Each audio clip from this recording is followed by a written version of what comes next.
Hallelujah. परमेश्वर की स्तुति हो आज के दिन के लिए, आज के इस अवसर के लिए जो प्रभु ने हमें दिया है। आइए हम प्रार्थना करेंगे, परमेश्वर को धन्यवाद देंगे। प्रभु परमेश्वर हम धन्यवाद देते हैं प्रभु आज की सुबह के लिए, आज के इस दिन के लिए प्रभु जो आपने बनाया है, ताकि प्रभु परमेश्वर हम स्वतंत्र होकर प्रभु आप में आनंदित होने पाए, ताकि प्रभु परमेश्वर हमारी नजरें आपकी ओर जाने पाए, ताकि पवित्र आत्मा प्रभु हम आपकी भरपूरी में प्रभु जीने पाए।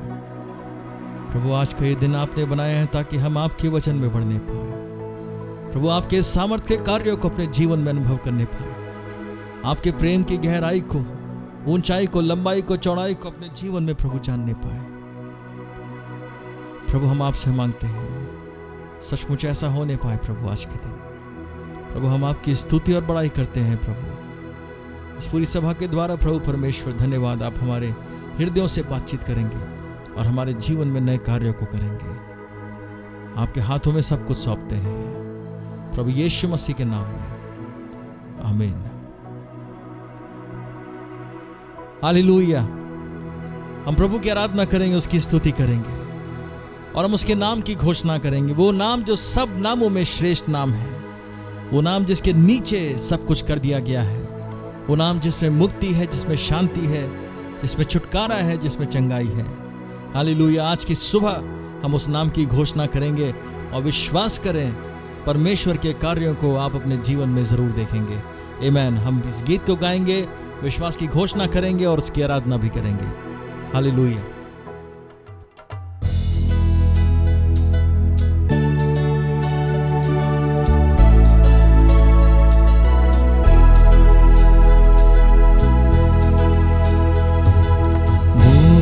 दिलाए यीशु नाम, शांति दिलाए यीशु नाम, मुक्ति दिलाए यीशु नाम, शांति दिलाए यीशु नाम, मुक्ति दिलाए यीशु नाम, शांति दिलाए यीशु नाम, दिलाए यीशु नाम, शांति दिलाए यीशु नाम। प्रभु धन्यवाद, हमारे लिए संसार में आप आए प्रभु धन्यवाद। चरनी में तूने जन्म लिया यीशु, चरनी में तूने जन्म लिया यीशु, सूली पे किया विश्राम,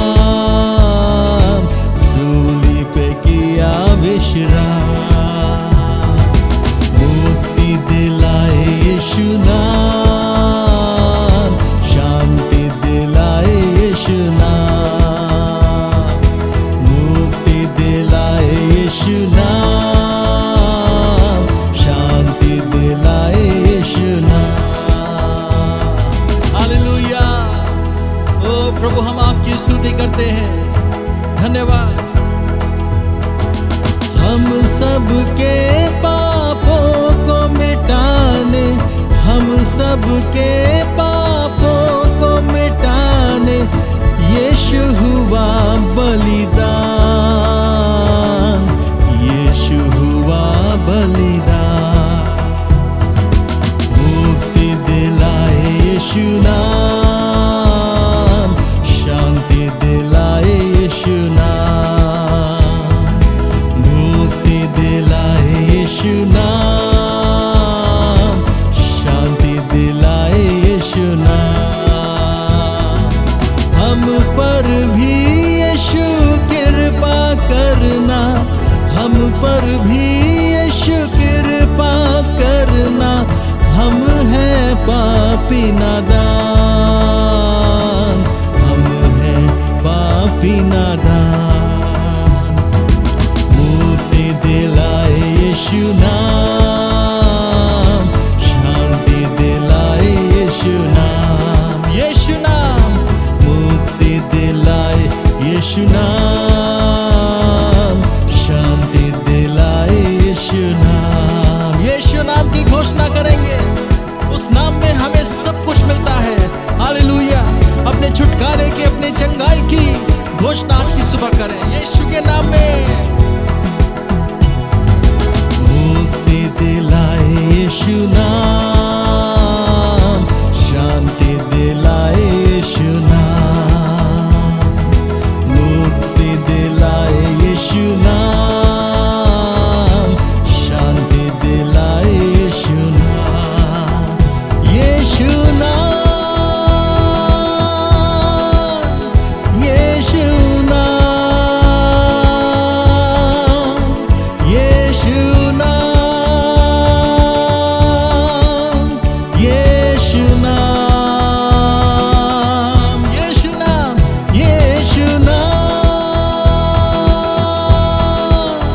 यीशु नाम, यीशु नाम, यीशु नाम, यीशु नाम,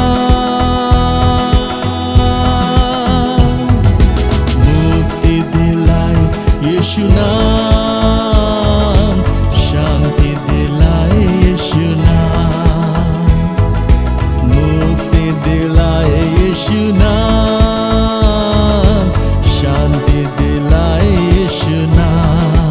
हाथों को उठाकर यीशु का नाम लेंगे और कहेंगे प्रभु यीशु आपके नाम में सब कुछ है प्रभु जी। यीशु नाम, यीशु नाम, यीशु नाम, यीशु नाम, यीशु नाम, यीशु नाम, यीशु नाम, यीशु नाम, मुक्ति दिलाए यीशु नाम, शांति दिलाए यीशु नाम, मुक्ति दिलाए यीशु नाम, शांति दिलाए यीशु नाम, मुक्ति दिलाए यीशु नाम, शांति दिलाए यीशु नाम, मुक्ति दिलाए यीशु नाम, शांति दिलाए यीशु नाम। हालेलुया। उसके नाम में मुक्ति है, छुटकारा है, चंगाई है। हम उसकी स्तुति करेंगे और उसकी बड़ाई करेंगे। आमीन। हमारे राजा यीशु मसीह की आराधना हम करेंगे। प्रभु से कहेंगे प्रभु मेरे मालिक आप हैं, मेरे प्रभु आप हैं।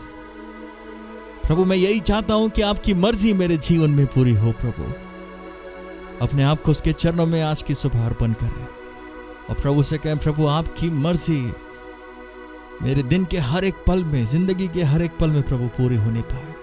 मुझे वो समझ दे प्रभु, मुझे वो इच्छा दे प्रभु, वो डिजायर दे प्रभु कि मैं सिर्फ और सिर्फ आपकी इच्छा को अपने जीवन में पूरी करने पाऊं।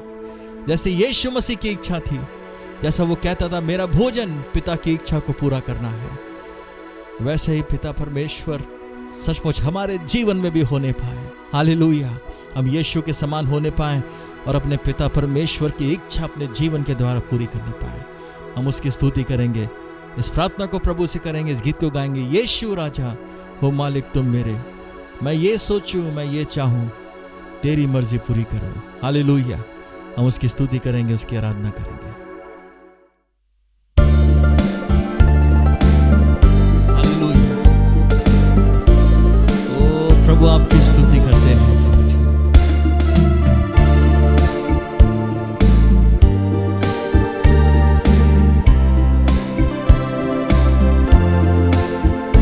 यीशु मसीह हमारे राजा, राजाओं के राजा, प्रभुओं के प्रभु।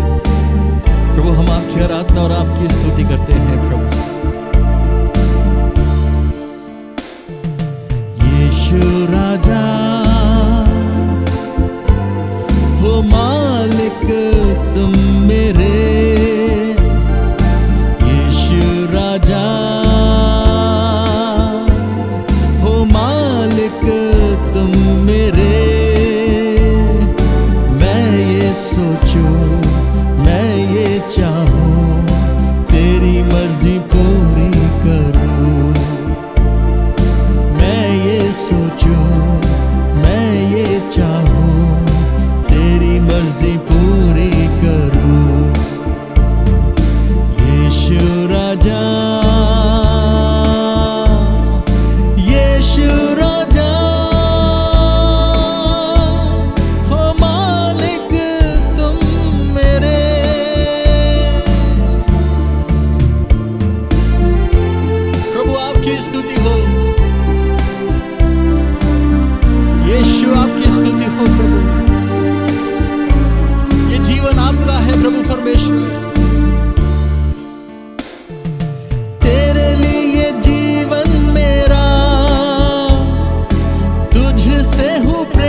मुझे खरीदा, बलिदान से मुझे खरीदा, परलोक खोल दिया,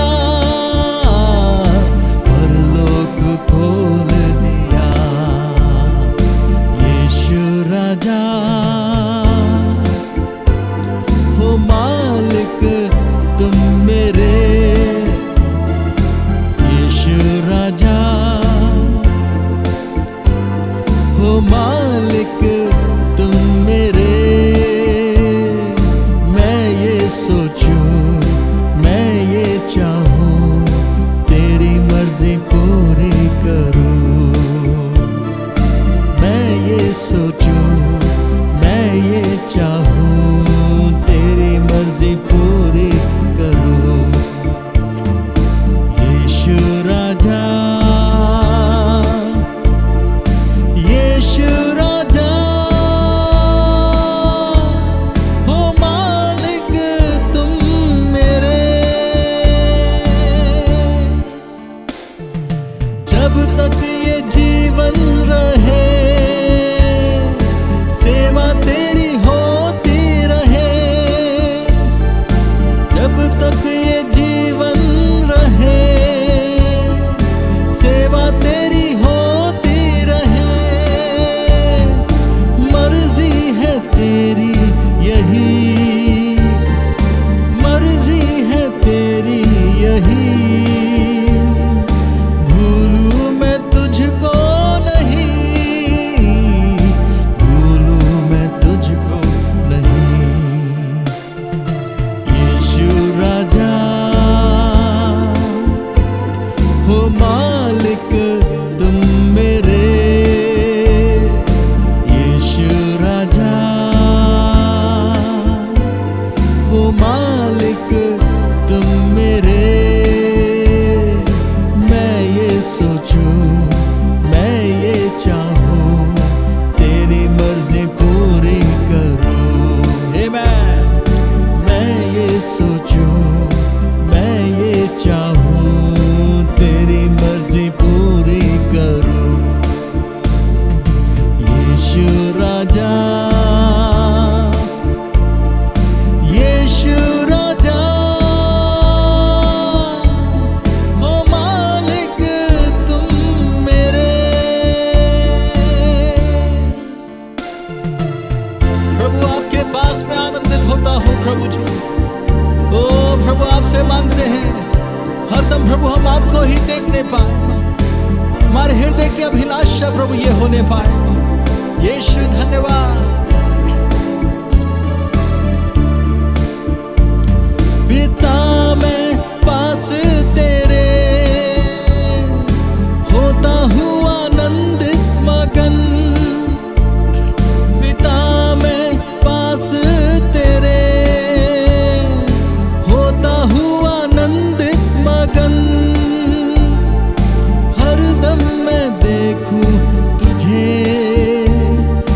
हरदम मैं देखूं तुझे। दिल मेरा चाहे यही,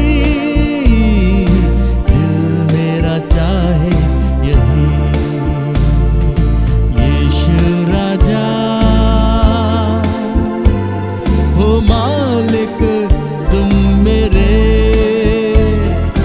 यीशु राजा हो मालिक तुम मेरे।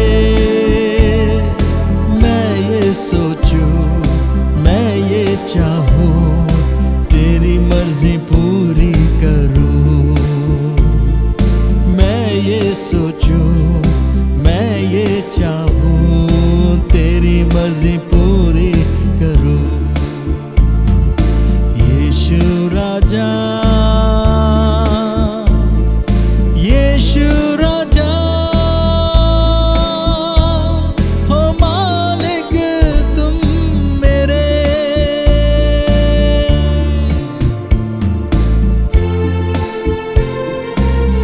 ओ प्रभु आपकी स्तुति करते हैं, हमारे देश के लिए प्रार्थना करते हैं प्रभु जी। मेरे देश में हर जगह पिता आपका राज्य होने पाए, ना गरीबी हो ना बदलने पाए प्रभु जी। हालेलुया। मेरे देश में हर जगह हे पिता तेरा राज्य हो। मेरे देश में हर जगह हे पिता तेरा राज्य हो। ना गरीबी हो ना हो पतन, ना गरीबी हो ना हो पतन, बदले ये सारा वतन, बदले ये सारा वतन। यीशु राजा हो मालिक तुम मेरे, यीशु राजा हो मालिक तुम मेरे। मैं ये सोचूं, मैं ये चाहूं, तेरी मर्जी पूरी करूं। मैं ये सोचूं, मैं ये चाहूं, तेरी मर्जी पूरी करूं। यीशु राजा, यीशु राजा हो मालिक तुम मेरे।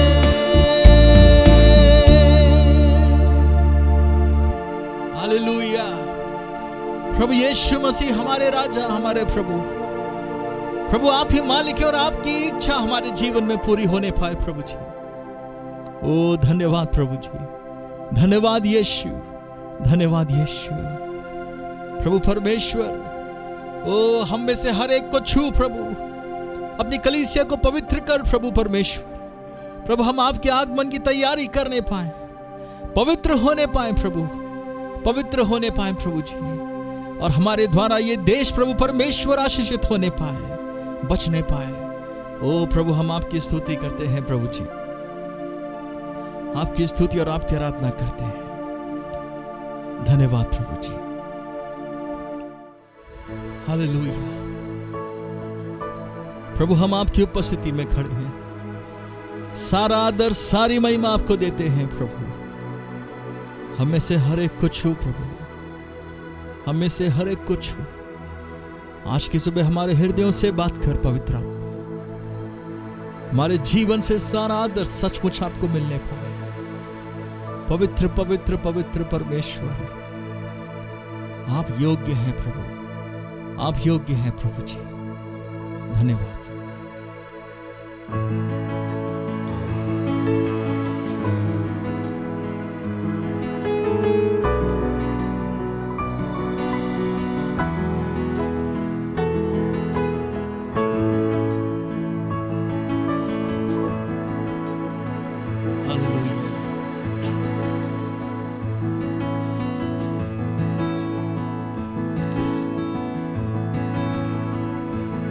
अति सुंदर तू वर्णन से परे, लफ्जों के लिए भी अद्भुत, बयां से भी है तू आपा, देखा ना सुना है कभी, समझे कैसे तेरा ज्ञान है सी, कौन ना पे तेरे गहरे प्रेम को। अति सुंदर तू वर्णन से परे, तेजस्वी राजा विराजमान। प्रभु से कहेंगे, मैं खड़ा हूँ खड़ा तेरे आदर में, मैं खड़ा हूँ खड़ा तेरे आदर में। पवित्र खुदा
परमेश्वर पिता आप योग्य है प्रभु जी, सारे आदर और सारे महिमा के आप योग्य है पिता परमेश्वर।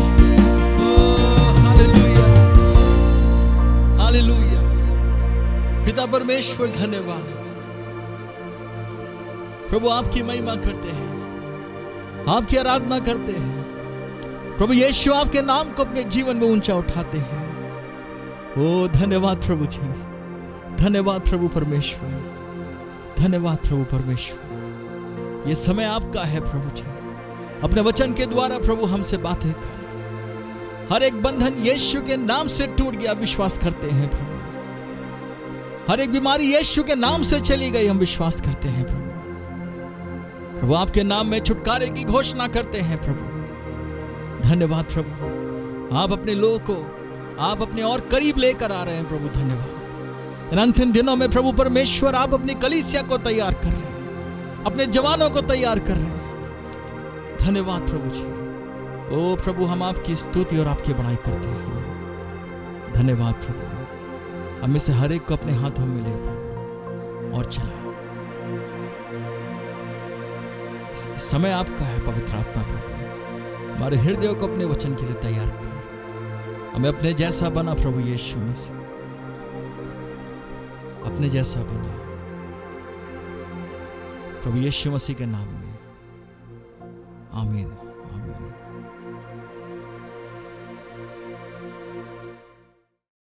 ये समय है कि हम परमेश्वर के वचन से पढ़ेंगे भजन संहिता 138, Psalms 138। मैं पूरे मन से तेरा धन्यवाद करूंगा, देवताओं के सामने भी मैं तेरा भजन गाऊंगा। मैं तेरे पवित्र मंदिर की ओर दंडवत करूंगा और तेरी करुणा और सच्चाई के कारण तेरे नाम का धन्यवाद करूंगा, क्योंकि तूने अपने वचन को अपने बड़े नाम से अधिक महत्व दिया है। जिस दिन मैंने पुकारा उसी दिन तूने मेरी सुन ली और मुझ में बल देकर हियाव बंधाया। हे यहोवा, पृथ्वी के सब राजा तेरा धन्यवाद करेंगे, क्योंकि उन्होंने तेरे वचन सुने हैं, और वे यहोवा की गति के विषय में गाएंगे, क्योंकि यहोवा की महिमा बड़ी है। यद्यपि यहोवा महान है तो भी वह नम्र मनुष्य की ओर दृष्टि करता है, परंतु अहंकारी को दूर ही से पहचानता है। चाहे मैं संकट के बीच में रहूं तो भी तू मुझे जिलाएगा। तू मेरे क्रोधित शत्रुओं के विरुद्ध हाथ बढ़ाएगा और अपने दाहिने हाथ से मेरा उद्धार करेगा।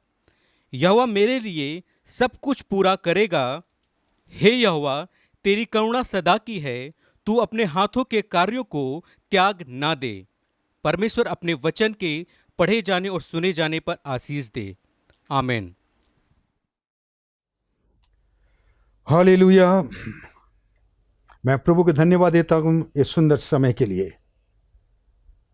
आज सुबह के समय में आप सबको इस ऑनलाइन के द्वारा देखना और आपको परमेश्वर के वचन को सुनाना, ये एक सबसे बड़ी आशीष की बात है। आप सारे लोग परमेश्वर की महिमा के लिए जी रहे हैं। प्रभु आपके जीवन में कार्य कर रहे हैं, ये मेरा विश्वास है। आज के वचन पे हम लोग चलेंगे और आज के वचन में प्रवेश करने से पहले पिछले बार हम लोग जो जूम मीटिंग किए थे, और वो जूम मीटिंग में हमारा 36वां साल के कलीसिया के वर्षगांठ में काफ़ी लोग ने इसमें भाग लिए थे, और आपको देखकर मेरे दिल बहुत आनंदित हुआ। मैं खुश था। आपने परमेश्वर के वचन को सुने थे और परमेश्वर के लोगों के बातों को भी सुने। मैं प्रभु को और धन्यवाद देता हूँ अच्छी गवाही के लिए। आप लोग ने सब मिलकर और वचन के सुनकर आशीष प्राप्त किए थे। आप सबको देखकर मैं आनंदित हुआ। धन्यवाद जितने लोग आप आए थे। इसी प्रकार परमेश्वर के वचन को सुनने के लिए आप हमेशा तैयार रहें। आज परमेश्वर के वचन को हम लोग सुनेंगे, पर इस आज मनन करने के विषय मैं बताना चाहता हूं। समय को प्रयोग करना है। और बाइबल के वचन के रीति से हमको अगर बताना हो, समय को और अवसर को बहुमूल क्या करना, समझना। अवसर को बहुमूल समझना है। अवसर मतलब समय को बहुत बहुमूल समझना है, क्योंकि दिन बुरे हैं। वचन पढ़ेंगे इफिसियों की किताब 5वां अध्याय और 16 और 17वां वचन पढ़ेंगे। अवसर को बहुमूल्य समझो, हाँ। क्योंकि दिन बुरे हैं। इस कारण निर्बुद्धि ना हो, पर ध्यान से समझो कि प्रभु की इच्छा क्या है।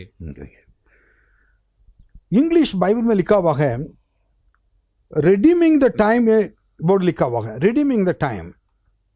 रिडीमिंग द टाइम का अर्थ यही है कि और समय को छुड़ा लो। समय को क्या करें कि छुड़ा कर और उसको इस्तेमाल करो। अपने समय को निकाल कर छुड़ा कर उसको क्या करना है कि इस्तेमाल करना है, प्रयोग करना है। ये क्यों आज इतना ये जरूरी है? क्योंकि टेक्नोलॉजी बढ़ गया है और लोग टेक्नोलॉजी के द्वारा बहुत कुछ करने लगे और लोग के पास समय नहीं है और टेक्नोलॉजी के द्वारा पाप बढ़ गया है। आज मोबाइल देख रहे हैं, टीवी देख रहे हैं और हर चीज को जब हम देख रहे हैं कि हमारे लिए और कुछ कहने के लिए नहीं रह गया है। लोग के पास समय के लिए कोई क्या नहीं है ना, वो को महत्व नहीं है, क्योंकि समय को बर्बाद करते हैं। मैं आत्मिक जीवन में रहने वाले विश्वासी लोग भी समय को बहुमूल्य नहीं समझते हैं, अवसर को और बिल्कुल सचता समझकर उसको प्रयोग नहीं करते हैं। अब बाइबल क्या कहती है समय के बारे में, और उस समय के बारे में, दिनों के बारे में बाइबल क्या कहती है उसको थोड़ा मनन करेंगे। पढ़िए भजन संहिता 90 और 12, the book of psalm chapter 90 verse 12। हमको अपने दिन गिनने की समझ दे कि हम बुद्धिमान हो जाएं। हमें दिन बुरे हैं, इसलिए हमें क्या करना कि बुद्धिमान बनना जरूरी है। क्यों बुरे हैं? शैतान ने सारे चीज के द्वारा इस संसार को अपने कब्जे में रख लिया है। जवान लोगों को, जवान बच्चों को, बड़े लोगों को और सारे लोगों को अपने कब्जे में रखकर वो जो चाहता है अंतिम दिनों में वही कार्य गलत काम करा रहा है। और खासतौर से ये संसार में रहने वाले जवान लोग के मन, दिल, ये शैतान के लिए हथियार हैं, ताकि इस हथियार को इस्तेमाल करते हुए इस संसार को बर्बाद कर सकते हैं, लोगों को नरक में ले जाकर पहुंचा सकते हैं। इसलिए भजनकार कहता है जगह पर, और मेरे दिन गिनने के लिए मुझे बुद्धिमान बना दीजिए। दिन को गिनना मतलब कल हम संसार में रहेंगे या नहीं रहेंगे, कितने दिन हमारे जीवन में हमारे लिए जीवन दिया गया है, कितने साल तक हम रहेंगे, वो हमें खुद मालूम नहीं है। खुद को मालूम नहीं है कि हमें कितने साल तक इस संसार में रहना है। भजनकार इस समय को प्रयोग करने के लिए चाहता है और इसको इस्तेमाल करने के लिए चाहता है, उपयोग करने के लिए चाहता है सही रीति से। वो ये कह रहा है कि मेरे जीवन में कितने दिन बाकी हैं और उसको मैं गिनने के लिए मुझको समय दीजिए, ताकि उस दिनों को मैं समझकर, उस समय को मैं जानकर, मैं उसी के अनुसार मैं जल्दी से जल्दी और उसको बहुमूल्य समझकर उसी के अनुसार मैं जी सकूं। Hallelujah, hallelujah. जब फ्यूनरल सर्विस होता है और ग्रेवयार्ड में जाकर, सेमेट्री में जाकर, हम कब्रिस्तान में जाकर जहां पर खड़े होकर इस वचन सुनते हैं, घरों में भी पास्टर लोग आकर बोलते हैं, लेकिन इसका अर्थ को कई लोग समझ नहीं पाते हैं। मेरे प्रियो, आपके जीवन में कितने साल तक आप रहेंगे, इस दिन को आपको गिनने के लिए क्या आपको समझ की जरूरत है, और गिनने के समझ की जरूरत है। हर एक व्यक्ति अपने जीवन के दिनों को अगर गिनने के लिए अगर चाहेगा तो उसके जीवन में वो बहुत कुछ प्राप्त कर सकता है। भजनगार क्या सोच कर क्या होगा? हमारे लिए बच्चे, मेरे लिए बच्चे भी दिन, उस दिनों को मेरे परमेश्वर के लिए सही तरह उपयोग करें, इस्तेमाल करें। अगर नहीं तो एक दिन और उनके सामने मुझे खड़े होना पड़ेगा, उस समय मैं क्या जवाब दूंगा? जिस चीज के लिए परमेश्वर ने मुझे बचाया है, जिस चीज के लिए परमेश्वर ने उद्धार मुझे दिया है, और परमेश्वर ने जिस चीज के लिए मुझसे प्रेम करके मुझे छुड़ाएगा मेरे पापों से, उस परमेश्वर के लिए मैं क्या करना है? मेरे लिए दिया हुआ दिन को मैं गिन के पुनः एक समझ कर उसके बाद उसको परमेश्वर के लिए उपयोग करना है, उनकी महिमा के लिए। हालेलुया। सो कारण क्यों अपने समय को हम इस्तेमाल करना है? इसका कारण है कि पहला यूहन्ना 2 अध्याय 18वां वचन में लिखा हुआ है, हे लड़कों, यह अंतिम समय है। क्योंकि ये अंतिम समय है, इसलिए अपने समय को, अपने दिन को हमें गिनने के समझ की जरूरत है। और जैसा तुमने सुना है कि मसीह का विरोधी आने वाला है। अभी मसीह का विरोधी आने वाला का आप पहले से सुनते आ रहे हैं।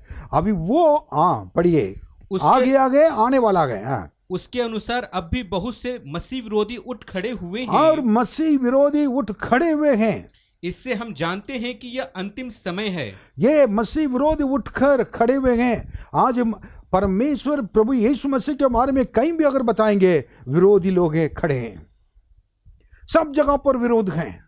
कलीसिया को बंद करा रहे हैं, परमेश्वर के लोग को मार रहे हैं, कलीसिया को, बिल्डिंग को तोड़ रहे हैं, सारी चीजें कर रहे हैं। हम सोच रहे हैं कि अभी और एक मसीह का विरोध आएगा सोचकर हम समय को क्या बर्बाद नहीं करना चाहिए। अभी से बहुत से लोग मसीह के विरोधी उठ खड़े हैं, और इससे हम जानते हैं कि यह अंतिम समय है। यह अंतिम समय है। इसका स्टार्टिंग भी अंतिम समय है और फिनिशिंग भी अंतिम समय है। मेरे प्रियो, हम ऐसे समय पर आ गए। यीशु ने जो कहा ये सब कुछ होगा। बाइबल में जितनी भविष्यवाणियां हैं और भविष्यवक्ता के द्वारा सब कहा गया है, ये सारी चीज पूरी हो गई। अब अंतिम समय में, आखिरी समय में आप भी हैं, हम हैं। इस समय को बहुमूल्य समझना आपकी जरूरी है। और एक समय हमारे लिए दिया नहीं गया है, या इस अंतिम समय में शैतान को मालूम है कि ये उसके लिए थोड़ा सा समय है। इस अंतिम समय में शैतान इसलिए कार्य कर रहा है। हम शैतान के कार्य को देखकर मसीह के विरोधी जो उठ खड़ेंगे, उनको देखने के बाद अब समय नहीं है, यही समय है, अंतिम समय का जानना जरूरी है। कई विश्वासी लोग के जीवन में लापरवाही के जीवन है। प्रभु से डर है नहीं, भय है नहीं, प्रभु को केवल आशीष के लिए इस्तेमाल करते हैं। मेरे प्रियो, आशीष के लिए तो आशीष तो आपके पीछे पीछे आएगा अगर आप प्रभु के पीछे पीछे चलेंगे तो। अब ये संसार छोड़कर जाने के समय सबके लिए है। प्रभु यीशु किसी भी समय आ सकता है। अगर मसीह के विरोध उठ खड़े हो सकते तो ये 100% प्रूफ है प्रभु यीशु भी जल्दी आने वाले हैं। ओके, और थोड़ा आगे बढ़कर हम देखेंगे और प्रकाशित को वाक्य 12वां अध्याय 12वां वचन पढ़ेंगे। इस कारण हे स्वर्गो और उसमें और उनमें रहने वालों मगन हो, हे पृथ्वी और समुद्र तुम पर हाय, क्योंकि शैतान बड़े क्रोध के साथ तुम्हारे पास उतर आया है। देखिए, शैतान बड़े क्रोध के साथ तुम्हारे पास उतर आया है, क्योंकि जानता है कि उसका उसका थोड़ा ही समय और बाकी है। थोड़ा ही समय और बाकी है। हमारे लिए अंतिम समय है, जानना है। शैतान के लिए भी अंतिम समय है। उसका अब समय नहीं दिया गया है। थोड़ा सा समय में इतना तेज से काम कर रहा है, लोगों को परमेश्वर से दूर ले जाकर नरक में ले जाकर पहुंचाएं। अगर वो कर सकता है, परमेश्वर के लोग ये जानकर ये अंतिम समय है, मुझे प्रभु यीशु मसीह के लिए पवित्रता से जीना है, परमेश्वर के वचन के अनुसार जीना है और प्रभु यीशु के लिए कार्य करना है, मेरे सारे मन से प्रभु यीशु से प्रेम करना है, यीशु मसीह के दूसरा आगमन के लिए तैयार होना है, ये सारी चीजें मालूम होना चाहिए। Hallelujah, hallelujah. शैतान को थोड़ा सा समय रह गया है। जितना भी अभी काम कर रहा है, थोड़ा सा समय उनको जानने के बाद उसको गुस्सा आ गया है, क्रोधित होकर अब क्या कर रहा है कि बहुत तेज से काम कर रहा है। मोबाइल के द्वारा, टेक्नोलॉजी के द्वारा, कंप्यूटर के द्वारा और न्यूक्लियर वॉर के द्वारा, युद्ध के द्वारा, और आपस में देशों को विरोध में खड़ा कर आपस में लड़ने के लिए सारी चीज कर रहा है। ये इसको यीशु ने मत्ती 24वां अध्याय में क्लियर कह दिया। उन्होंने युद्ध होंगे, लड़ाई होंगे, राज्य के विरुद्ध राज्य होंगे, लोग के विरुद्ध लोग होंगे, और सब जगह पर अकाल पड़ेगा, भूकंप होंगे, सारी चीज होगा। लेकिन घबराना नहीं मसीह लोग के लिए, क्योंकि आपको जानना इसलिए जरूरी है, this is the beginning of the sorrows. ये पीड़ा के आरंभ है। हो गया आरंभ। कोरोना के बारे में कौन जानता था? आप जानते थे? नो। अब कोरोना आ गया, पीड़ा आ गया, जिसकी वजह से दाम बढ़ गए, पेट्रोल के दाम बढ़ गया, सारे सामग्री के दाम बढ़ गए। लोग दुकान पे जाकर जब खड़े होते हैं, पैसा नहीं है हाथ में, और कई लोग जाकर क्या करते हैं, दुकान को देखकर आंसू बहाकर वापस आ जाते हैं। गरीबों की हालत खराब है। मेरे प्रियो, यह पीड़ा है, पीड़ा के आरंभ है। लेकिन परमेश्वर के लोग के लिए परमेश्वर ने कहा था कि कुछ भी हो जाए, वो सही समय पर अपने बच्चों के लिए भोजन खिलाता है। उनके दिए हुए उनके लिए अपने आशीषों को कभी रोकता नहीं है। अकाल के समय भी परमेश्वर अपने बच्चों को अलग तरीके से देखभाल करता है। His provision is very, very special to everybody. His provision is very, very special to everybody. उनके देखभाल करना हमारे लिए बहुत एक विशेष, एक खास खासियत होती है आपसे, क्योंकि आपसे वो प्रेम करते हैं, प्रभु यीशु प्रेम करते हैं, पिता परमेश्वर प्रेम करते हैं। इसलिए आप उनके बेटे बेटी होने के नाते उनकी जिम्मेदारी है आपको अंतिम समय तक देखभाल करने के लिए। मत्ती 24वां अध्याय में प्रभु यीशु समय के बारे में, काल के बारे में लिखा हुआ है। उन्होंने उसमें बहुत कुछ यीशु ने बताया कि ये समय प्रभु यीशु मसीह का दोबारा और दूसरे आगमन के लिए एक चिन्ह है, कहकर ऐसे ऐसे समय पर ये अकाल पड़ेगा, बुंढोल होंगे और कई चीजें, लड़ाई, युद्ध और सब कुछ हो गए, लोग का अधर्म बढ़ जाएगा, बहुत लोगों का प्रेम ठंडा हो जाएगा। ये सारी चीजें उन्होंने बताया था यीशु। अब ये सारी चीजें जो युद्ध के बारे में और सुसमाचार प्रचार किया जाएगा और सारे जगत में गवाही के रूप में से, और जो अंत तक धीरज रहता है उसके लिए उद्धार होगा। फिर उसके बाद क्या कि क्या क्या होगा, सारी चीजें मत्ती 24वां अध्याय पढ़कर देखिएगा। उसका कारण क्या है कि ये हमारे लिए एक चेतावनी है, एक वार्निंग है कि हम इस चिन्हों को देखकर समय को पहचान लें, और समय को पहचानने के बाद और उस अवसर को बहुमूल्य समझकर और दिन बुरे होने के कारण प्रभु यीशु मसीह के लिए जिए। लोग कहते हैं time is gold, time is gold, मतलब समय सोना जैसा है और समय सोना है, क्योंकि समय के लोग को सोने के बारे में अगर देखेंगे तो सोने का एक दाम होता है। सोने के दाम तो कभी बढ़ सकता है, कम हो सकता है, लेकिन उसके लिए एक दाम है। अगर 5 रुपया की चीज को और सोने को 50,000 कोई बताए तो कोई लेगा नहीं है, क्योंकि सब चीज के लिए एक कीमती चीज होती है, एक लिमिट, ये कीमत होता है। उस कीमत क्या है कि कितना है, ये लिमिट होता है।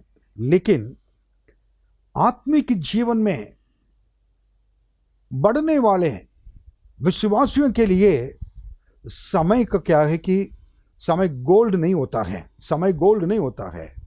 गोल्ड की कीमत होती है, वो लिमिट होता है, लेकिन समय के लिए एक लिमिट नहीं होता। याद रखना, हमारे लिए समय को अगर कहेंगे तो it's a priceless, it's very precious and priceless. कोई भी उसको दाम नहीं है, कीमत नहीं है, अनमोल है, क्योंकि अब ये एक अनमोल समय आने वाला है कि प्रभु यीशु जल्दी आने वाले हैं वापस। मसीह लोग के लिए दिया हुआ एक एक समय अनमोल है, बहुमूल्य है। अब होशे की किताब थोड़ा निकालेंगे तो 10वां अध्याय 12वां वचन में परमेश्वर अपने दास के द्वारा क्या कहा है। अपने लिए धर्म का बीज बो, हाँ, तब करुणा के अनुसार खेत काटने पाओगे। अपनी पड़ती भूमि को जोतो, देखो अभी यहोवा के पीछे हो लेने का समय है कि वह आए और तुम्हारे ऊपर उद्धार बरसाए। होशे कह रहा है कि अभी यहोवा के पीछे हो लेने का समय है, परमेश्वर को खोजने के समय है, परमेश्वर को उपस्थिति में बने रहने का समय है। यह बाकी के समय नहीं है, क्योंकि यही समय है। आज मैं बताना चाहता हूं, उस समय भी लोग परमेश्वर के खोजने के समय खोजते थे, परमेश्वर को ढूंढते थे और परमेश्वर के पीछे चलते थे समय निकालकर। लेकिन आज मैं पूछना चाहूंगा कि कितने लोग प्रभु के पीछे चलने के लिए आज तैयार हैं? कितने लोग प्रभु के पीछे आज उनके संग चलकर उनके संग रहने के लिए, उनके प्रेम में बने रहने के लिए चाहते हैं? कितने लोग प्रभु यीशु ने जो कहा कार्य, उस कार्य करने के लिए तैयार होकर उनके पीछे चलते हैं? कौन समय को बहुमूल्य समझता है? मेरे प्रियो, this is the time to seek the Lord, seek the face of the Lord, seek the presence of God. परमेश्वर को उपस्थिति को खोजना, उनके दर्शन की खोजी बनकर रहना, उनके पीछे चलने के समय है। और एक समय आपके लिए मिलेगा नहीं। प्रभु ने आपको इतना आशीष इसलिए दिया है ताकि आप प्रभु को खोजें, प्रभु के साथ नित प्रतिदिन साथ चले और साथ बने रहें, परमेश्वर के विषय में सावधानी से रहें, प्रभु यीशु का दूसरा आगमन के विषय में उस समय के लिए इंतजार करें, उसको जाने समझें, आपके अपने दिन गिनने के समझ प्राप्त करें, ताकि एक एक दिन को, समय को, उस अवसर को बहुमूल्य समझें। अब कई लोग हम कलीसिया जाते हैं, मैं कलीसिया में लोग आते मैं धन्यवाद देता हूं। जो लोग कलीसिया में आ रहे हैं उनके लिए धन्यवाद देता हूं। जो कलीसिया में आने पाते हैं, जो किसी बीमारी के कारण, फिजिकल रीजन के कारण और कोई शारीरिक बलहीन के कारण जब नहीं चल पाते हैं, उनके लिए कलीसिया मिलकर प्रार्थना करना जरूरी है। वो कलीसिया इसलिए नहीं आ पाते हैं, उनके कारण हो सकता है कि एज की वजह से, एज की वजह से नहीं आ पाते हैं, परेशानी की वजह से आने पाते हैं। कुछ लोग परेशानी होने के बाद भी किसी तरह आ जाते हैं, लेकिन जो नहीं आ पाते हैं हमसे कहते हैं, पास्टर हमारे लिए कलीसिया के लोगों से कहकर प्रार्थना करना। अब मैं इस समय के बारे में बात करना चाहता हूं। जो लोग कलीसिया में आ रहे हैं, जो नहीं आ रहे हैं, जो आ नहीं पाते हैं, उनके लिए यह नहीं है। अगर 9 बजे के आराधना शुरू होते हैं, अगर 9 बजे अगर कलीसिया में मीटिंग रखा है, परमेश्वर के कैसे खोजना है, होशे की किताब 10वां अध्याय 12वां वचन के अनुसार मैं कहना चाहता हूं, 9 बजे के पहले 8 बजे 8:30 बजे आकर प्रभु की उपस्थिति में बैठकर कलीसिया में प्रभु के दर्शन की खोजी बनकर रहकर, उनके सम्मुख में आकर उनके उपस्थिति की खोज में रहकर प्रभु के ढूंढना है। जब ऐसे आकर आप प्रार्थना करते हैं तो कितना अच्छा होता है। ऐसे लोग के लिए मैं प्रभु को धन्यवाद देता हूं। कुछ लोग पहले से आकर प्रार्थना करते हैं। मैं ये भी चाहता हूं म्यूजिक बजाने वाले और आराधना लीड करने वाले वर्शिप लीडर्स, बाकी काम करने वाले लोग हैं, समय से पहले आकर आधे घंटे के पहले परमेश्वर के सामने उपस्थित में बैठकर उनके दर्शन की खोजी बने। समय को, अवसर को बहुमूल्य समझे। उसके बाद मैं खुश होता हूं कि लोग आकर आराधना करते हैं, स्तुति करते हैं, और कई लोग अपने परेशानी को भूल कर आकर परमेश्वर को उपस्थिति में आकर आराधना करके आंसू के साथ परमेश्वर के सामने उनके स्तुति करते हैं, आराधना करते हैं। ऐसे परिवारों को, बहनों को, ना भाई लोग को परमेश्वर आशीष दे। जवान बच्चे को परमेश्वर आशीष दे जो जल्दी आते हैं।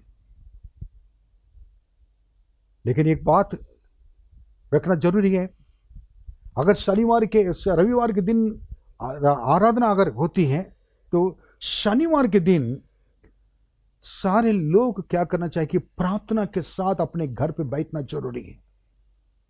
प्रार्थना में बैठकर परमेश्वर के उपस्थिति को खोजना, परमेश्वर के दर्शन की खोजी बनकर रहना जरूरी है।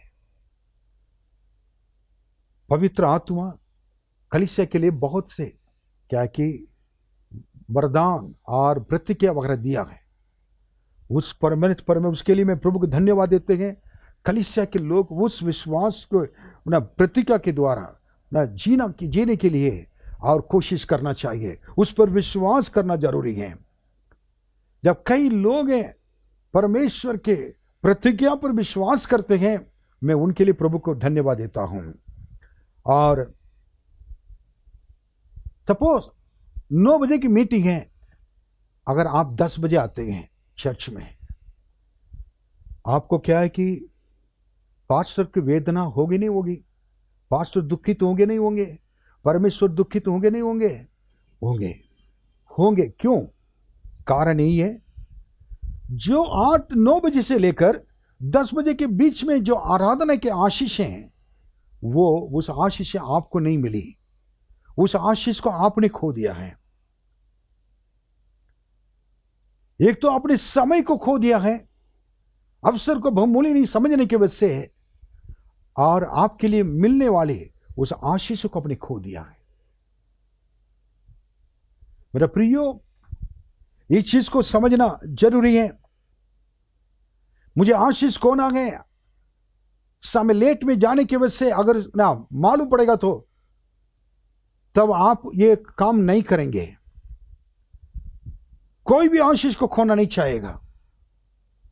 मैं प्रभु को धन्यवाद देता हूं, मेरे इतने साल प्रभु यीशु को जिस तरह से ग्रहण किया, और आज तक मैं परमेश्वर की आराधना को क्या है मैंने मिस नहीं किया है।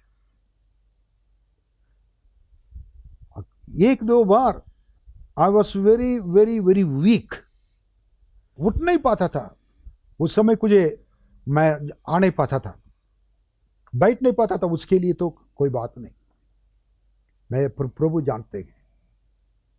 आप ऐसी स्थिति में हो, आपके लिए हम लोग प्रार्थना करेंगे, लेकिन समय पर आकर कलीसिया अटेंड करने वाले के लिए वो कभी आशीष नहीं खोएंगे। परमेश्वर के सारे आशीषें कलीसिया में आकर, और लोग जो आराधना करते हैं और कलीसिया में समय पर आकर उसको अटेंड करते हैं, और उनके लिए हमेशा बनी रहेगी। परमेश्वर उनको कभी ऐसा नहीं छोड़ेंगे, आशीष रहित व्यक्ति बनाकर नहीं रखेंगे। इसलिए जो खोए हुए आशीषों को पाने के लिए क्या करना चाहिए? एक पास्टर के बेटे ने गवाही दिया था कि वो भी पास्टर है। उन्होंने कहा कि आप जितनी चीजें खोते हैं वापस तो मिल जाएगा, लेकिन अगर समय को खो दिया हो, अब वो आपको वापस नहीं मिल पाएगा। उन्होंने कहा, बता रहे थे कारण समय को जो उन्होंने खो दिया है, वैसे ही जो आशीष खोते हैं, समय को हम खोने की वजह से, अवसर को बहुमूल्य नहीं समझने की वजह से जो आशीष खोते हैं, उसको भी वापस पाना बहुत मुश्किल काम है। हालेलुया। और कई घर पे फैमिली प्रेयर नहीं होती है, कई घर पे खुद होती, मैंने देखा है। दक्षिण भारत में और देखेंगे तो सुबह 4 बजे उठकर सब लोग फैमिली बैठकर प्रार्थना करते हैं,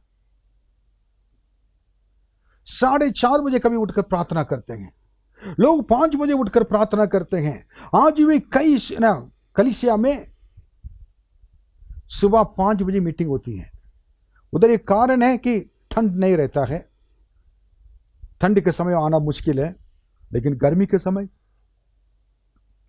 कितने लोग 5-6 बजे उठते हैं, कितने लोग 4 बजे उठकर सब लोग मिलकर प्रार्थना करते हैं।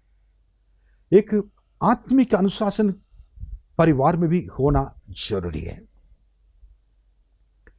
जो कलीसिया में आते हैं लोग, वो लेट में जो आते हैं, देर में आते हैं, उन लोगों का 2 कारण बताते हैं हमेशा। 2 कारण क्या है? पहले बात तो कहते हैं कि डिस्टेंस मतलब क्या है? कहते हैं कि हमारे लिए ये प्रॉब्लम है, बहुत दूर है, और दूर से क्या, दूर में मतलब आना है और जाना है, बहुत मुश्किल होता है आने के लिए, क्योंकि बहुत दूर की बस से उठकर। दूसरी बात है कि ट्रांसपोर्टेशन, साधन। पास्टर, हम लोग आकर वेट करते हैं, साधन नहीं मिलता, इसलिए हम लेट हो जाते हैं। प्रियो, परमेश्वर भी जानते हैं ये चीज, आप भी जानते हैं, पास्टर भी जानते हैं। लेकिन एक बात मैं आपको कहना चाहूंगा, ये चीजों को परमेश्वर से कहकर, प्रभु जी मैं आपके आराधना को अटेंड नहीं कर पाता हूं, मेरे लिए मदद कीजिए कहकर। अगर आपने 9 बजे करेक्ट आना हो, आप पहले से तैयार होकर आप विश्वास के साथ जाइए, प्रार्थना के साथ जाइए। आपको परमेश्वर ट्रांसपोर्ट मतलब आपको ट्रांसपोर्टेशन मतलब साधन देंगे, और उसके बाद ताकि आप कलीसिया में समय से पहले पहुंच सकें। आपके परेशानी को परमेश्वर दूर कर सकते हैं। मैं जानता हूं कई परिवार में कष्ट होता है। आपको प्रार्थना करना है, क्योंकि आपके अंदर एक लगाव होना चाहिए, मैं कोई भी आशीष को खोना नहीं चाहती, अपनी मर्जी से कलीसिया जाना नहीं चाहती हूं। मुझको समय से पहले जाकर परमेश्वर के दर्शन की खोजी बनना है, उनके सामने बैठकर प्रार्थना करना है। 9 बजे आना तो 9 बजे तैयार होकर आना ठीक नहीं है, क्योंकि परमेश्वर अपने समय के पंक्चुअल रहते हैं। पत्रस यूहन्ना मंदिर में समय पर जाते थे, तीसरे पहर पर। बात देखिए, तीसरे पहर द वर्ड टाइम क्यों दिया गया है? उस समय पर वो गए थे, इसलिए उनके द्वारा बड़े बड़े आश्चर्य कर्म हुए। आपको परमेश्वर अगर इसका हाथों में लेकर इस्तेमाल अगर करना है, आपके द्वारा आश्चर्य कर्म करना है, आपके द्वारा बहुत लोग प्रभु के पास आना है, आप परमेश्वर के समय को पहले आदर कीजिए, तब ऑटोमेटिकली आपके घर के अंदर आशीष, आपके बाहर आशीष, जगह जगह आप जाएंगे आशीष, आश्चर्य कर्म होगा। तो ये इंपॉर्टेंट चीजें हैं, इसको हम क्या करना है कि ओवरकम करना है, इसको हमें इस पर विजय पाना है, जय पाना है। एस्तर की किताब आपको पढ़ के देखना है। एस्तर की किताब अगर पढ़ेंगे तो एस्तर के, मैं बताऊंगा नहीं उसको चैप्टर वगैरह, एस्तर के समय पर उनके लोग यहूदी लोग को मारने के लिए आज्ञा राजा ने दे दिया था। एस्तर को मालूम नहीं था। मुर्दकाई के द्वारा उनके अंकल जब चिट्ठी आई और राजमहल के अंदर, और ये देखने की उसको पढ़ कर, तो खोल कर पढ़ने के बाद एस्तर एक ही वर्ड कहा, मैं, मेरे जितनी सही हैं, जो जितने फ्रेंड्स हैं, वह सारे लोग मिलकर हम लोग प्रार्थना करने जा रहे हैं। मेरे साथी लोग जितने लोग हैं, बहन लोग, सब मिलकर प्रार्थना करेंगे, उपवास करके प्रार्थना करने जा रहे हैं। आप लोग भी वो उपवास करके प्रार्थना करो कहकर उन लोग को तुरंत क्या है कि समय तुरंत आ गए सारे लोग मिलकर। इस जगह पर क्या हम समझ रहे हैं? तुरंत वर्ड मतलब तुरंत। समय को उन्होंने क्या नहीं कि बहुमूल्य समझा, अवसर को बहुमूल्य समझने के बाद उसको देरी नहीं किया, उन्होंने कह दिया कि तुरंत अभी प्रार्थना शुरू करना है, अभी कलीसिया जाना है, अभी उपवास करना है, अभी बाइबल पढ़ना है, अभी करना है। बिना बाइबल पढ़ के पूरा आप मरकर जब जाएंगे तो परमेश्वर के सामने क्या जवाब देंगे? प्रभु पूछेंगे तो तुम क्रिश्चियन थे, चर्च में जाते थे, तुम मुझसे प्रेम करते कहते थे। मैं पूछना चाहूंगा कि तुमने मेरे बाइबल को, वचन को पूरा पढ़ा, जाना? तुम्हारे पास समय नहीं था, समय मिला, लेकिन समय मिलने के बाद भी अवसर को बहुमूल्य नहीं समझा। मेरे प्रियो, पूरे बाइबल को पढ़ने के समय बाइबल पढ़कर देखिएगा, आनंद और पढ़ने के शुरू करेंगे तो आपको उसके बाद मगन हो जाएंगे। बाइबल के अंदर और जाएं और गहराई से जाएं और गहराई से जाएं। मैं तो जब बाइबल पढ़ता, कितने बाइबल आकर मेरे पूरा टेबल पूरा बाइबल किताब मेरे ऑफिस में आकर देखिएगा, इसके अलावा ज्यादा कुछ दिखाई नहीं देगा। मैं खुश हूं, जैसे यीशु को मैंने इनकार किया, जिस बाइबल को मैंने जलाया अपने हाथों से, जिस बाइबल को मैंने कॉलेज में सबके सामने जलाया, लेकिन उस वचन के लिए आज मैं गवाही हूं, जीवित हूं। वो मेरे प्राण हैं, मेरे जीवन बन गया है।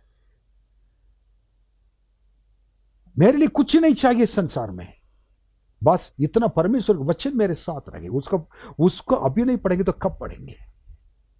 जवान बेटे बेटियां, भाई बहन, मेरे माँ, मेरे बहना, बुजुर्ग लोग और भाई बहन लोग, सुन लीजिए। अगर आपने अभी तक बाइबल नहीं पढ़ा हो, बाइबल निकाल कर डेली बैठकर वचन पढ़ने शुरू करिए। अवसर को बहुमूल्य समझिए, और एक समय आपके लिए नहीं मिलेगा, क्योंकि हमारे दिन गिनने का हमको समझ जब आ जाता है तो उस समझ के द्वारा जान लेंगे कि मैं ज्यादा समय संसार में नहीं रहूंगा। मेरे लिए अभी यही समय है परमेश्वर के वचन से ना, वचन को पढ़ना है, उसे प्रीति रखना है, उसके लिए जीना है। इसलिए पौलुस हमेशा इस चीज को बताता है। मरकुस की किताब में भी पढ़ने की जरूरत नहीं है, पहला अध्याय पढ़कर देखिएगा। यीशु मसीह के बारे में लिखा हुआ है और चेले के बारे में लिखा है, तुरंत तुरंत तुरंत तुरंत तुरंत कई बार आ रही है उस वचन में। एक वचन भी आप उसमें देखते बढ़ते जाइएगा। सुनने के बाद यीशु तुरंत, यीशु का वचन को सुनने के बाद तुरंत उन्होंने अपने जाल छोड़ा, यीशु के पीछे गए। समय को यीशु मसीह के चेले ने, यीशु ने बहुमूल्य समझा अवसर को, इसलिए तुरंत तुरंत सुनने के बाद क्या है कि यीशु के पीछे चलना, यीशु का काम करना, यीशु की सेवा करना, यीशु भी अपने कार्य करना। आज क्या है, एक काम अगर कहेंगे तो यीशु के, कई लोग कहते मीटिंग के लिए, आप कई बार कुछ करना यीशु के लिए ना, यीशु के लिए करने में हमको विलंब करते, देरी करते हैं। कोई भी काम अगर करना हो प्रभु के लिए, कल करेंगे परसों करेंगे नहीं करना, कहना है, कहना है आज ही करना है। प्रभु की सेवा के लिए मदद करना हो, कहना है आज ही करना, मुझे प्रभु मुझे तैयार कीजिए, मेरे बल को, मेरे समय को, मेरे पैसे को, मेरे सारी चीज को आज ही प्रभु के लिए इस्तेमाल करना है। कल हो सकता है ये संसार में मैं रहूं ना रहूं, क्योंकि समय बहुत कम रह गए हैं। इसके बारे में पौलुस कहता है, पौलुस क्या कहता है, आप पढ़िए 2 तीमुथी और 4 अध्याय और 6वां वचन, 2 तीमुथी 4:6 पढ़िए। क्योंकि अब मैं अर्घ के समान उंडेला जाता हूँ, हाँ, और मेरे कूच का समय आ पहुंचा है। अब मैं फिर मेरा कूच का समय आप पहुंचा है। मैं कह रहा ना कि, और मेरे कूच के समय का अर्थ है कि अपने शरीर से, मैं देह से निकलने का समय आ गया है। उस समय को जान लिया था उसने, क्योंकि समय अब नहीं रहा, इसलिए किसी वक्त भी मैं अपने शरीर को छोड़कर मैं जा सकता हूं परमेश्वर के पास। परमेश्वर के लोग हमेशा ये चीज को समझना है। दुनिया में बहुत कुछ होगा, आप उसके बारे में सोचिए, कोई बात नहीं, गलत नहीं है, लेकिन उससे बढ़कर यीशु आज आ जाएंगे तो आपका नौकरी बड़ी है, यीशु में, यीशु के आगमन में जाना बड़ा है, बड़ी, बताइए। प्रभु यीशु से बढ़कर, उनके आगमन में जाने से बढ़कर कोई चीज नहीं है। हम जितना भी लाखों करोड़ों रुपया बिजनेस स्टार्ट करके, मकान दुकान बनाकर हम जिएंगे तो, अगर यीशु अगर आ जाएंगे तो, जो अगर यीशु से प्रेम करने वाले के लिए ये बिल्कुल कुछ भी नहीं है, अहमियत नहीं रहेगा। वो छोड़कर ऐसे जाएगा जैसे यीशु के चेले ने जाल छोड़कर यीशु के पीछे चले गए थे। यीशु बुलाने के बाद हमारे प्रभु यीशु जब आएंगे, हमारे तरह कम समय रह गए, हम सब कुछ छोड़कर और यीशु के साथ चले जाएंगे, यीशु से मिलने के लिए चले जाएंगे। ना फ्रिज को देखेंगे, ना टीवी को देखेंगे, ना कैमरा को देखेंगे, ना घर को देखेंगे, ना बैंक को देखेंगे, ना पैसों को देखेंगे, कुछ नहीं, संपत्ति को देखेंगे। प्रभु यीशु आ गया, अब सब कुछ, मुझे कोई चिंता नहीं है, मैं किसी के बारे में सोचूंगा नहीं। Hallelujah, hallelujah, hallelujah. कितने लोग समझते हैं कि मेरे साथ मिलकर हालेलुया कहेंगे, हालेलुया, हालेलुया। और यीशु ने क्या कहा मालूम है? यीशु संसार में आने के बाद प्रचार करने के लिए क्या कहा? मरकुस 1:15 पढ़िए। यीशु ने क्या कहा था? वेरी क्लियर, स्पेसिफिकली कह दिया हमें क्या करना है। और कहा, यीशु ने कहा, समय पूरा हुआ है, समय पूरा हुआ है और परमेश्वर का राज निकट आ गया है। परमेश्वर का राज्य निकट आ गया है, मन फिराओ, इसलिए मन फिराओ और सुसमाचार पर विश्वास करो। और सुसमाचार पर विश्वास करो। अगर कोई सुसमाचार पर विश्वास नहीं किया हो, अभी तक यीशु को ग्रहण नहीं किया हो, बपतिस्मा नहीं लिया हो, मन फिराना जरूरी है। आपकी गलत रास्ता से, गलत मार्ग से, गलत आदत से, खराब आदत से जो चीज आप कर रहे हैं उसको छोड़ नहीं पा रहे हैं, उससे मन फिराना आवश्यक है। विश्वास करना आवश्यक है, क्योंकि समय पूरा हुआ है और एक समय आने वाला ये समझ कर ना चले, क्योंकि परमेश्वर के राज्य निकट आ गया है। कितने लोग मन फिराने के बावजूद भी परमेश्वर के साथ नहीं जी रहे हैं, बपतिस्मा लेने के बावजूद भी प्रभु में नहीं बढ़ रहे हैं, पवित्र आत्मा का अभिषेक पाने के बावजूद भी उसको बुझाकर ठंडे जीवन बिता रहे हैं। मेरे प्रियो, यीशु जब आज आएंगे तो क्या जवाब देंगे? यह समय जाग उठने का है। समय को, अवसर को बहुमूल्य समझो। इब्रानी की किताब 5वां अध्याय 12वां वचन में लिखा है, समय को देखते हुए पढ़िए। समय के विचार से तो तुम्हें गुरु हो जाना चाहिए था। समय के विचार से तो तुम्हें गुरु होना चाहिए था, तो भी यह आवश्यक हो गया है कि कोई तुम्हें परमेश्वर के वचनों की शिक्षा फिर से सिखाए। तुम तो ऐसे हो गए हो कि तुम्हें अन्न के बदले अब तक दूध ही चाहिए। समय का पूरा, आपने यीशु ग्रहण करके कितने साल हो गया है? एक विश्वास बनकर कितना हो जाएगा, कितने दिन हो गया है, कितने साल हो गया है? अभी तो आपको गुरु बनना चाहिए था, लेकिन गुरु बनने की जगह पर अभी कोई आकर दोबारा ना फंडामेंटल दोबारा ये ना क्लास एलकेजी से आपको सिखाना पड़ रहा है, यूकेजी में लाना पड़ रहा है, और उसके बाद आपको पहला कक्षा में लाना पड़ रहा है। कारण आप इतने समय तो गुरु बनने के समय अभी भी बड़े नहीं है प्रभु में, सारे समय को बर्बाद कर दिया। इसका अर्थ यही है, हर पौधे के लिए एक समय होता है, और ये को अगर छोटा देखेंगे तो 2 महीने के बाद वो बड़ा दिखाई देगा, पौधे दिखाई देते हैं, उसके बाद और बड़ा दिखाई देते हैं, उसके बाद और बड़ा, वो पेड़ की तरह आ जाते हैं।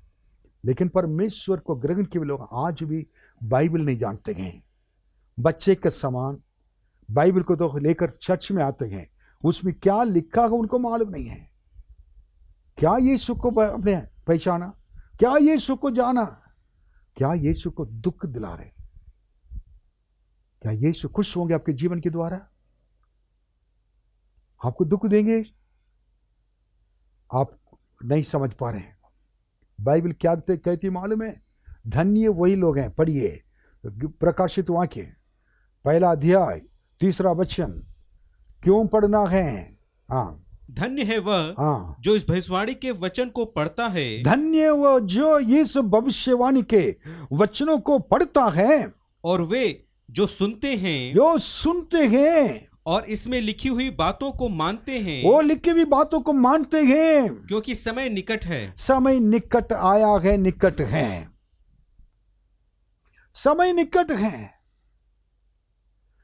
इसलिए बाइबल पढ़ना जरूरी है, बाइबल का वचन को सुनने के लिए कलीसिया में आना जरूरी है, और परमेश्वर वचन को मानकर उसे के अनुसार चलना जरूरी है।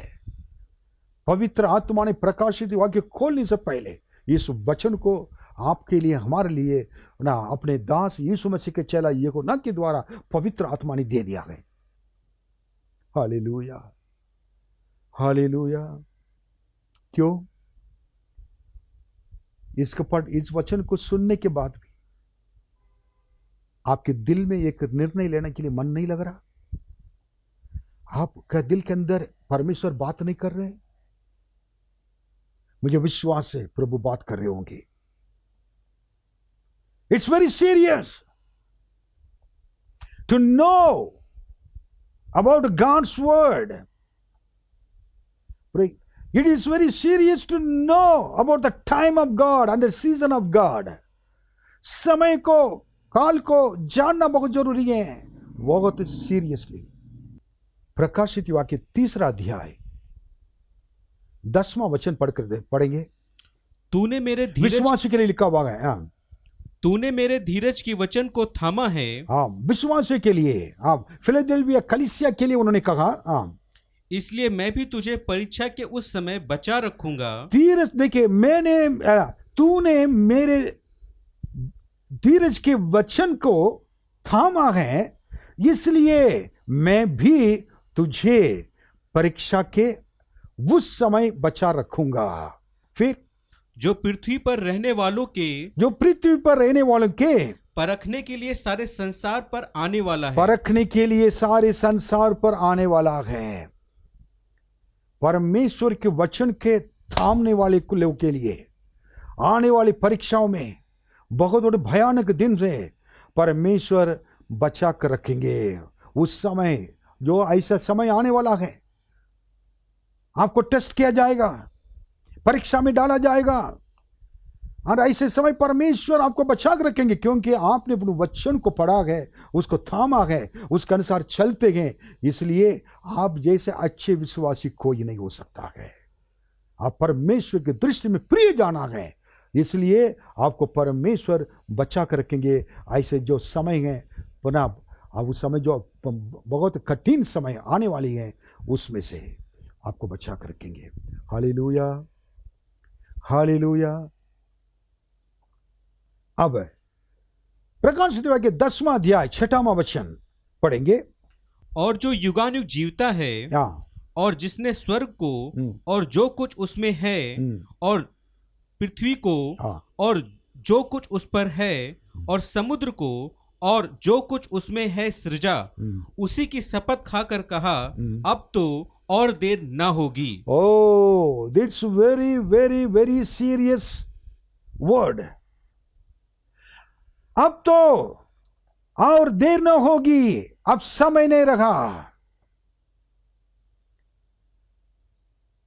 परमेश्वर के वचन का ये सारी चीजें पढ़ने के बाद, और जो युगान युग जीवता रहेगा, और जिसने स्वर्ग और जो कुछ उसमें है और पृथ्वी के और जो कुछ उस पर है और समुद्र को और जो कुछ उसमें है और सृजा उसकी शपथ खाकर कहा, अब तो और देर ना होगी।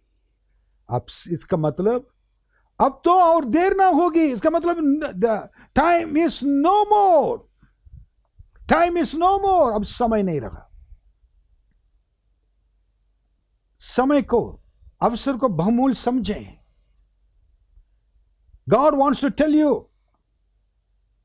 this morning, my dear brothers and sisters, that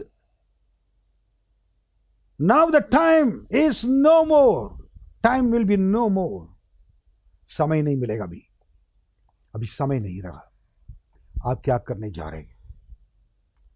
यही समय है, आगे कोई समय नहीं दिया जाएगा। बाइबल पढ़ो, प्रार्थना करो, कलीसिया में आ जाओ, अपने पवित्रता में चलो, परमेश्वर के वचन को जानकर और बलि विश्वासियों के संगत में प्रार्थना में लवलीन रहो और उनके साथ साथ चलो। हम सारे कलीसिया मिलकर एक साथ प्रभु के दूसरे आगमन में जाने के लिए तैयार हो जाएं, क्योंकि अब तो और देर ना होगी, समय नहीं रहेगी, समय नहीं रखा। सेकेंड लास्ट वर्ड में बताना चाहता हूं, प्रकाशित वाक्य 11वां अध्याय 18वां वचन। क्यों समय नहीं रहा? जातियों ने क्रोध किया, पर तेरा प्रकोप आ पड़ा और वह समय आ पहुंचा है कि मरे हुओं का न्याय किया जाए। हाँ, देखिए, अब समय आ पहुंचा है कि मरे हुए का न्याय किया जाए। न्याय के समय आ गया है। अब समय, न्याय के समय परमेश्वर के पर प्रभु यीशु का दूसरा आगमन आने वाली है, होने वाली है, और उसके बाद न्याय होगा जरूर। हाँ, और तेरे दास भविष्यवक्ताओं और पवित्र लोगों को और उन छोटे बड़ों को जो तेरे नाम से डरते हैं बदला दिया जाए और पृथ्वी के बिगाड़ने वाले नष्ट किए जाएं। आप देखिए, परमेश्वर के लिए जीने वालों के लिए प्रतिफल परमेश्वर देंगे। नंबर 2, जो लोग परमेश्वर के रास्ता पर नहीं चलते हैं और उनको नाश किए जाएंगे। हालेलुया, नाश किए जाएंगे। यीशु आ रहे हैं, अब उनके साथ उनका प्रतिफल भी आ रखा है। न्याय करने वाला यीशु आ रहा है जल्दी। प्रकाशित वाक्य 14 अध्याय 15वां वचन पढ़कर खत्म करेंगे। फिर एक और स्वर्गदूत ने मंदिर में से निकलकर उससे जो बादल पर बैठा था बड़े शब्द से पुकार कर कहा, अपना हसुआ लगाकर लौनी कर, क्योंकि लौने का समय आ पहुंचा है, इसलिए कि पृथ्वी की खेती पक चुकी है। Serious time, the serious time, एक आखिरी समय दिया है कि इसलिए पृथ्वी की खेत पक चुकी है, ये समय है, क्योंकि लवने का समय आ पहुंचा है। लवने के समय आ पहुंचा है, कटने का समय आ गया है, और यीशु मसीह आएंगे, सब काटेंगे, सब चीज को अलग करेंगे। जो अच्छे विश्वासी हैं, प्रभु के लिए इंतजार किए थे, उनको अपने साथ ले जाएंगे। और यीशु हमको ले जाने के लिए आ रहे हैं। इसको कटने के समय हमें काट कर ले जाएंगे, लेकिन हमें क्या कहा था, तुम क्या जाकर सुसमाचार सुनाकर और लोगों को, और जैसे और कटने के समय लोग सारे धान को काट कर लेकर आते हैं, वैसे लोग को लेकर आ जा मेरे पास।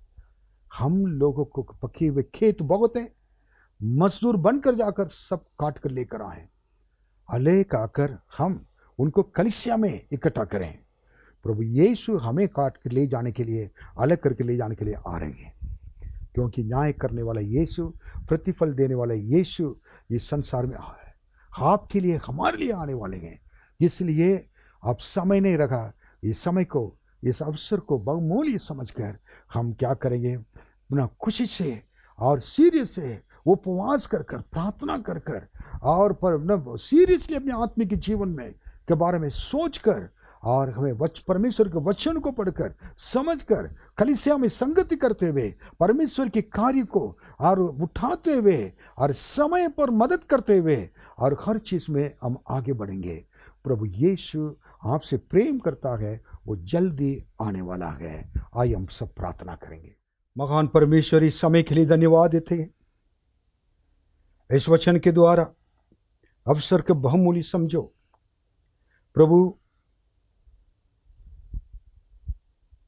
इस समय बहुत खराब समय चल रहा है, और लोग प्रभु आपको छोड़कर जाने के समय है, और कई लोग इस संसार को प्रीति जानकर चल रहे हैं। मसीह लोग भी समय को नहीं समझने की वजह से अपने जीवन में अपने मन के अनुसार चलने के एक समय आ गया है। प्रभु, आप अपने लोगों से प्रेम करते हैं, इसलिए इतने वचन आपने समय के बारे में, अवसर को बहुमूल्य समझो और समझो कहकर प्रभु जी हमारे लिए एक चेतावनी आपने दिया है। इसलिए आपको प्रभु जी धन्यवाद देते हैं। इस वचन के अनुसार जीने के लिए हमें मदद कर। इस संसार में हम लोग के लिए प्रभु जी, हमारे लिए कोई भी है नहीं आपके अलावा। प्रभु, कुछ भी हो जाए, आपके लोग आपके ऊपर विश्वास कर कर आप ही परमेश्वर जाने हैं। अपने कलीसिया को वापस ले जाने के लिए आने वाले यीशु आपके आगमन के लिए इंतजार कर रहे हैं। आपके दूसरे आगमन में हम लोग की कलीसिया प्रभु जी ना छूटे, और प्रभु जी सबको, सारे लोग प्रभु आपके पास आ जाएं, और सबको प्रभु जी कलीसिया को तैयार कर, और साथ साथ जितनी पवित्र कलीसियां हैं इस संसार में प्रभु जी, सारे अलग अलग देशों में सबको प्रभु तैयार कर, ताकि सारे लोग आपका आगमन के लिए तैयार हो जाएं। धन्यवाद प्रभु जी, सही चीज़ों को सिखाने के लिए, सही चीज़ को समझने के लिए लोगों का अनुग्रह कीजिए, ताकि प्रभु जी अवसर को बहुमूल्य समझकर प्रभु जी आपके नज़दीक आ सके, आपके वचन को पढ़ सके, आपके लिए जी सके, आपके लिए प्रभु सेवा कर सके, आपके सेवका के लिए मदद कर सके, और प्रभु जी अपने सेवक कलीसिया कलीसिया के साथ संगति में बने रह सकें, आपके प्रेम में बने रह सकें, आपके दूसरे आगमन के लिए तैयार हो सके। धन्यवाद प्रभु, आप हमारे प्रभु हैं, न कभी नहीं छोड़ने वाले प्रभु हैं। धन्यवाद प्रभु जी, कलीसिया पर परमेश्वर के पवित्र वचन को जानकर उसमें मजबूत होकर आपके प्रेम की गहराई को जानने के लिए और लंबाई को जानने के लिए, चौड़ाई को जानने के लिए प्रभु जी मदद कीजिए, ताकि आपके कलीसिया आपके लिए एक दुल्हन के तरह प्रभु जी तैयार हो सके। धन्यवाद प्रभु जी, आपके हाथों में देते हैं। इतने साल तक हम लोगों ने जो सेवा किया गया प्रभु जी, आप आने के समय प्रभु जी आपके सामने निर्दोष ठहरना जरूरी है।